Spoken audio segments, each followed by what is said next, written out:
Can you imagine a city with no roads and no cars, just water? A city in northern Italy built entirely over the sea. And the strangest part?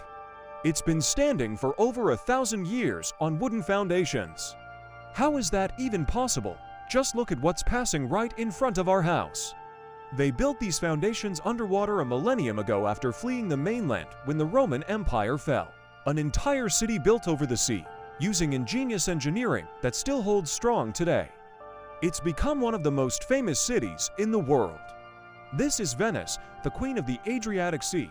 This is the city of Venice in Italy, the magical crown jewel of northern Italy. But how do its people really live today? Guys, after 9 years of creating content on YouTube, I am living the best moments of my life. Today, we're presenting something of our own, the best filmmaking and editing course in the world, in Arabic, with filmmaker Mohammed Issan. We're celebrating the launch of this course that we've worked on for over a year. We combine my experience in filming and editing with Joe's expertise in cinematic documentaries to produce this course. You're going to love it, God willing. All the details are at the end of the video and in the description box. Now, back to Venice. We're in northern Italy, heading to a place with no roads or cars, only water canals. The first thing we had to do was park our car in a massive public lot and leave it there for 3 days until we come back. What time is it now? It's 7 a.m. and just like that, a new day begins in Venice. These wooden poles are used to tie up boats in the parking area. People move between stations using water buses. The boat stops at various stations. Some passengers get off and others get on. It's amazing. There are no cars at all. This city is 1,000 years old and it's a fully functioning city with banks and cafes. I ordered an espresso. Here, people drink it standing up. You don't order one and then sit down. This is the oldest cafe in the world and it's still operating. Look at this place, right in the middle of the square. This cafe is over 300 years old. There are restaurants everywhere. You can sit right here at a restaurant and eat right by the canal with a teddy bear. Venice also has one of the most famous theaters in the world, built right over the water. And this is the city's garbage boat. This is how they clean the city. Everything, from trash to supplies, is transported by boats to the mainland, which is close by. Everything moves this way. It's the city of alleys and canals. Oh my God, this is their daily life. This is how they move from one place to another, and how tourists get around, too. Bridges are everywhere. The islands are connected by 176 canals and linked by more than 400 bridges. People cross them every day, either by walking or by boat. It really is the city of bridges, and the most famous one is right behind me. This is the Rialto Bridge, the most well-known in Venice. It was built in the 16th century. The longest bridge is the Liberty Bridge. That's it over there. It's 3.85 kilometers long and connects the historic city to the Italian mainland. Then we rented this house overlooking the canal. We rented it for 450 euros a night. Look at that view. Most Venetians actually leave their homes and rent them out per day to tourists through Airbnb. After settling in, we went to meet a young man from the city to show us what life is really like here. He told us that many young people have left Venice, and the reason is, well, this is what daily life looks like for the locals. Of course, we had to ride the Gondola, their signature boat here in Venice. A 30-minute ride costs 90 euros. From the water, you can see everything differently. That's a university on the water. Getting there isn't easy, so how did this all begin? In the 5th century AD, during the collapse of the Roman Empire, the Hun tribes invaded northern Italy, destroying many cities. People fled and hid in the marshes of Venice, taking refuge on these tiny islands. Back then, the islands were just muddy swampland. So how did they manage to build an entire city on them? How did they build Venice on a marsh? The ground in Venice was soft and couldn't support any weight. Here, you can see the foundations. Imagine, these were laid 1,500 years ago. They brought in strong timber from Croatia and drove the wooden poles deep into the ground, 5 meters down, until they reached a solid layer of clay. This is how they built the foundations for the houses. Those wooden pillars have been embedded in the mud for centuries. Then, they placed wooden planks on top to distribute the weight evenly.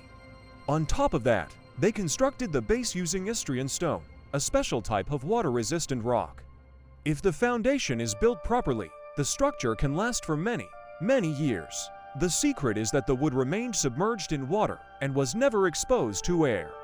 Over time, it petrified, turning almost stone-like, and has supported this incredible city for over 1,000 years. We met an Irish businessman who's been living in Venice for years. He told us he just couldn't leave this magical place. Looking around, you see we're standing on what was once muddy swampland. It makes you wonder, where does fresh drinking water come from? The biggest challenge for Venice is being surrounded by the sea. Salt water isn't drinkable, and as you've seen from the canals, it's not exactly clean. This is where the sheer genius of the early Venetians shines through. So, what did they do? They dug massive reservoirs, called cisterns, right under the public squares. To stop salt water from seeping in, they lined these pits with a thick layer of impermeable clay. Then, they filled them with sand and gravel, creating a natural filtration system. The floors of the squares themselves were brilliantly designed. They were paved with a slight incline, guiding every drop of rainwater toward small stone-covered openings. The water would trickle down, get purified by the sand and gravel, and collect in the underground tank as fresh, drinkable water. This incredible system gave them around 600 freshwater wells scattered across the city. Today, of course, things are different. Clean, drinkable water is piped in daily through a modern aqueduct system. And those old wells, they've been sealed and transformed into the beautiful decorative centerpieces you see in the squares today, a reminder of the city's ingenious past. Walking through these alleys, it's easy to forget that people actually live here. These aren't just historic buildings, these are homes. But that brings up another question. With no visible infrastructure, where does all the waste go? Well, Venice doesn't have a centralized sewage system in the way most modern cities do. The canals themselves are, and have always been, the sewers. Back in the 16th century, the city constructed a network of small stone tunnels under the streets, called Gondola. These channels carry wastewater from the buildings and discharge it directly into the canals. The city relies on the natural tides, which flush the canals out twice a day, carrying the waste out into the open sea. It's a system that has worked for centuries. Starting in the 1990s, an effort began to modernize this. Some buildings were retrofitted with septic tanks, but it's a complex and expensive process. As a result, many homes still release their wastewater directly into the water, just as they did hundreds of years ago. This is why the canals still function as the city's sewer system. On a hot summer day, or when the tide is particularly low, you can definitely notice a certain aroma in the air. Life here has its own unique rhythm. Look over there, that's the civil defense boat. And this is the fire department, always ready to navigate the narrow waterways. Now, we're going to catch a water taxi to our next spot. It's the only way to get around quickly. But the real secret of Venice isn't what you see above the water, it's what lies beneath. Underneath this floating city is an inverted forest, a hidden foundation of millions of wooden pillars driven deep into the mud. These piles, made from alder wood, have petrified over time, becoming as hard as stone. This invisible forest has been holding up the impossible city of Venice for more than 1,000 years, and now the moment has finally come. After sharing our entire journey to Venice with you, it's time to tell you about something we've been working on, something we are incredibly proud of. Our new video creation course is finally here. For now, the course is in Arabic, but we promise we're working hard to provide it in more languages very soon. This isn't just another editing tutorial. We wanted to create something truly different. The first chapter is a full cinematic documentary, taking you behind the scenes of how we made this very video series. From there, the other chapters dive deep into every aspect of our process, filming techniques, advanced editing, and the art of storytelling. We've even included our full-color grading palettes, so you can give your own videos the exact same look and feel as ours.